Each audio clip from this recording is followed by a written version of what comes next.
नमस्कार। आज हम बात करने वाले हैं भारतीय न्याय व्यवस्था के एक बहुत ही अहम हिस्से की, जो हर राज्य में कानून का सबसे बड़ा रखवाला है, हाई कोर्ट यानी कि उच्च न्यायालय।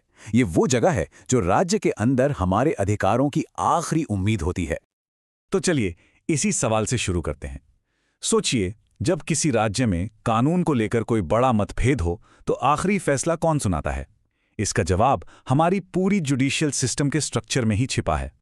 देखिए, भारत का जो जुडिशियल सिस्टम है वो एक पिरामिड जैसा है। 3 लेवल हैं इसके।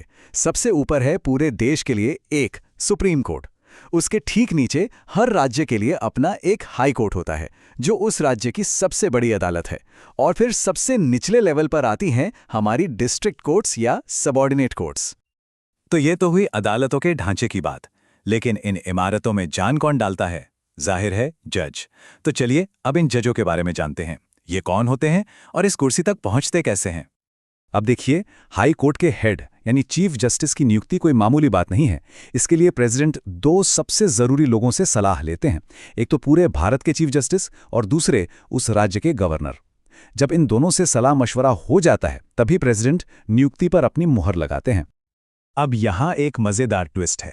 जब दूसरे जजों को अपॉइंट करने की बारी आती है तो सलाह लेने वालों की लिस्ट में एक और नाम जुड़ जाता है, और वो है उसी हाई कोर्ट के चीफ जस्टिस। मतलब ये पक्का किया जाता है कि जो भी नया जज टीम में आ रहा है उसे उस कोर्ट के लीडर का भी भरोसा हासिल हो। तो इस कुर्सी तक पहुंचने के आप कह सकते हैं 2 मेन रास्ते हैं। पहला, अगर कोई शख्स निचली अदालतों में कम से कम 10 साल तक जज रह चुका हो, या फिर दूसरा रास्ता है किसी हाईकोर्ट में 10 साल तक वकालत का तगड़ा अनुभव हो। मतलब रास्ता कोई भी हो, 1 दशक का गहरा कानूनी तजुर्बा तो चाहिए ही चाहिए। जब ये अनुभवी जज कुर्सी पर बैठते हैं तो इनके पास कुछ खास पावर्स होती हैं। इनमें से एक है ओरिजिनल ज्यूरिसडिक्शन। सुनने में भारी लगता है, पर इसका मतलब बड़ा सिंपल है।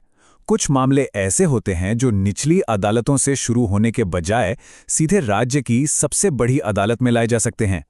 आसान भाषा में कहें तो ओरिजिनल ज्यूरिसडिक्शन का मतलब है कि कुछ खास तरह के मामलों के लिए निचली अदालतों की लंबी लाइन को बाईपास किया जा सकता है। शिकायत करने वाला सीधा हाईकोर्ट का दरवाजा खटखटा सकता है। तो आखिर ये कौन से मामले हैं जो इतने जरूरी हैं कि उन्हें सीधा टॉप पर ले जाया जाए?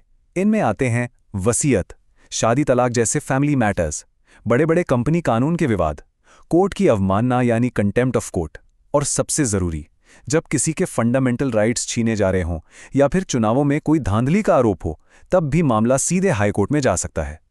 ये सब तो हुई किताबी बातें, लेकिन असल दुनिया में ये पावर्स काम कैसे करती है? चलिए इसे एक बड़ा ही मजेदार और थोड़ा अजीब सा किस्सा देखते हैं। नारियल तेल की एक बोतल। अब भला इसका कानून से क्या लेना देना हो सकता है? अब देखिए, सारा खेल लेबल का है। अगर कंपनी बोतल पर लिखती है हेयर ऑयल, तो यह बन जाता है एक ब्यूटी प्रोडक्ट जिस पर लगता है 8% का टैक्स। लेकिन अगर उसी तेल पर एडिबल ऑयल यानी खाने का तेल लिख दिया जाए तो टैक्स सीधा हो जाता है 0। जाहिर है कंपनियों के लिए यह करोड़ों रुपए बचाने का सवाल था। और बस यहीं पर हाईकोर्ट की एंट्री होती है। जब कानून के शब्दों को लेकर ऐसा कन्फ्यूजन पैदा हो तो हाईकोर्ट उसकी सही व्याख्या करता है, मतलब उसका असली मतलब समझाता है। इसी पावर को कहते हैं कॉन्स्टिट्यूशनल इंटरप्रिटेशन, और यह दिखाता है कि कोर्ट के एक छोटे से फैसले का बाजार पर और हमारी रोज की चीजों पर कितना बड़ा असर पड़ सकता है। अब सीधे केस सुनने के अलावा हाईकोर्ट का एक और बहुत बड़ा काम है न्याय पर एक दूसरी नजर डालना। इसे कहते हैं अपीलेट ज्यूरिसडिक्शन। मतलब हाईकोर्ट उन मामलों को दोबारा सुनता है जिन पर निचली अदालतें पहले ही अपना फैसला सुना चुकी होती हैं। लेकिन अपील का प्रोसेस 2 तरह के मामलों के लिए थोड़ा अलग है। सिविल मामले मतलब प्रॉपर्टी, पैसे वैसे के झगड़े, और क्रिमिनल मामले यानी जुर्म से जुड़े केस। सिविल मामलों में तो डिस्ट्रिक्ट कोर्ट के लगभग किसी भी फैसले के खिलाफ अपील हो सकती है, पर क्रिमिनल मामलों में अपील करने की कुछ शर्तें हैं। क्रिमिनल केस में सबसे बड़ी शर्त है सजा की लंबाई। तो नियम यह है कि अगर किसी डिस्ट्रिक्ट कोर्ट ने किसी को 7 साल से ज्यादा की सजा दी है, तभी उस फैसले के खिलाफ हाईकोर्ट में अपील की जा सकती है। लेकिन रुकिए, इसमें एक और पेंच है। अगर सजा किसी सेशन जज ने दी है तो ये लिमिट थोड़ी कम हो जाती है। तब 4 साल से ज्यादा की सजा पर भी हाई कोर्ट में अपील का दरवाजा खुल जाता है। और अब बात सबसे गंभीर सजा की, मौत की सजा। अगर कोई निचली अदालत किसी को फांसी की सजा सुना भी दे तो वो सजा तब तक नहीं दी जा सकती जब तक हाई कोर्ट उस पर अपनी पक्की मुहर न लगा दे। ये एक तरह का फाइनल सेफ्टी नेट है जीवन और मृत्यु के मामले में।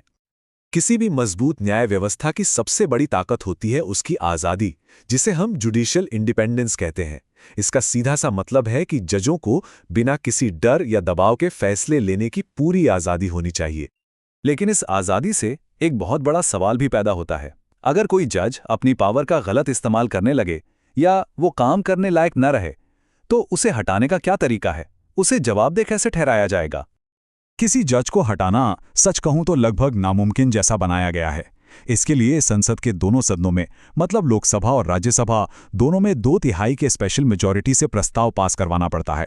और ये इतना मुश्किल है कि आज तक ऐसा हो नहीं पाया है। पर सवाल है क्यों?